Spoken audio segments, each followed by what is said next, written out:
We are also organizing this, more importantly, for our stakeholders across the various value chains, particularly the fisheries value chain. Like I said, they still have the preeminent spot, but we are allowing other value chains to be a part of it. Lagos is the largest marketplace in sub-Saharan Africa.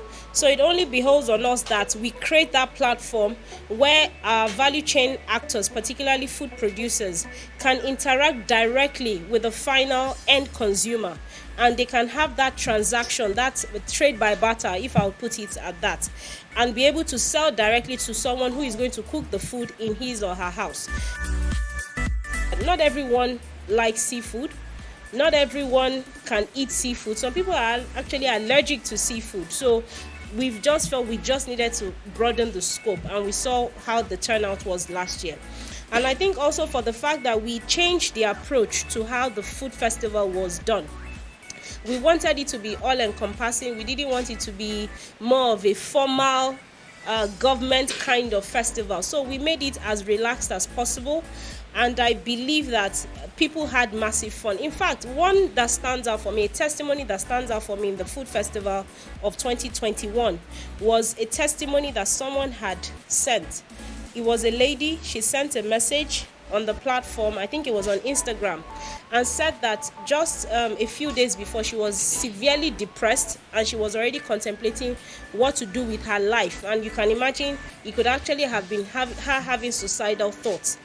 But she came to food festival, and she said she had the time of her life, and she could not but thank the organizers for hosting that event. And for me, I felt that if we could touch one person's life and just let the person have fun in Lagos at little to no cost, other than the fact that you get yourself to the venue and you purchase whatever it is you want to purchase, you get the best of music free of charge, you play games free of charge, you mingle with people from all walks of life free of charge, you get to meet the governor, you get to meet executive council members, legislators, obas free of charge, you get to meet stars free of charge. I don't see any better deal than what the Lagos State government and Sirocco Productions is bringing to the fore. The partnership is such that had grown and blossomed. Lagos is the name, and Lagos is the melting point for everything, human being as well as food. And if you come from the north, the south, the east, or the west, you will have a taste in Lagos. So December 11th is definitely a date that everybody will have a taste of what it is from that region. And you're all welcome to Lagos on that day. It also allows the stakeholder in the food producing sector to be able to make the best of margins, to be able to get direct feedback, to know what to do better going forward. It could be in the area of storage, it could be in the area of processing, it could even be in the area of just exchanging information about how SMEs and businesses can be more inclusive and grow.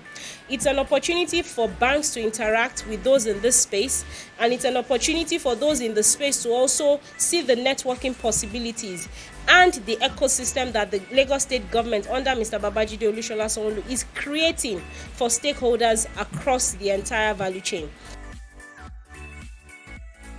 I am the Vice President of the Culinary Arts Practitioners Association of Nigeria. This was an association that registered association in Lagos State and Nigeria, that was started in 2017 by two passionate chefs in Nigeria. And the reason was simple. They had a vision and they had a dream that Nigeria has such a rich culinary expression, and they wanted the world to know about it. And so since we started, we've worked with the Lagos State government, we've worked with the federal government, we've worked with different states in Nigeria. We're currently present in Lagos, Abuja, Port Harcourt, Calabar, and we have diaspora members as well. We're speaking to people in Dubai, Canada, and what we're doing is very simple. We're just trying to unite Nigerians across the world that are part of the culinary practice. This year's event will take place at our usual spot, which is the Muri-Okunola Park. It will take place on the 11th Sunday of December 2022 kicking off at 12 noon. We're going to be having superstars there, obviously, to give us good music. So I would expect people to turn out in their large numbers. Like I said, this is the end of the year. And what better way to start to end the year than in a joyous festive occasion? This year's theme, obviously, is a taste of Africa. Last year was a taste of Lagos. This year is a taste of Africa, and part of what we'll be showcasing will be the jollof wars. So there's always this banter between Nigerians and Ghanaians, especially, who has the better jollof. So I'm fortunate to have experienced both. I lived in Ghana for 8 years, and I'm a Nigerian, but trust me, nothing beats Nigerian jollof. Ghanaians can only try, they can only copy, but I'm yet to see that Ghanaian jollof that can stand beside Nigerian jollof. That right now across the social media platforms, the team, they've actually started sending out invitations for chefs to come in from all parts of Africa, for them to be a part of this program and showcase the culinary skills of the various cultures and, of the people.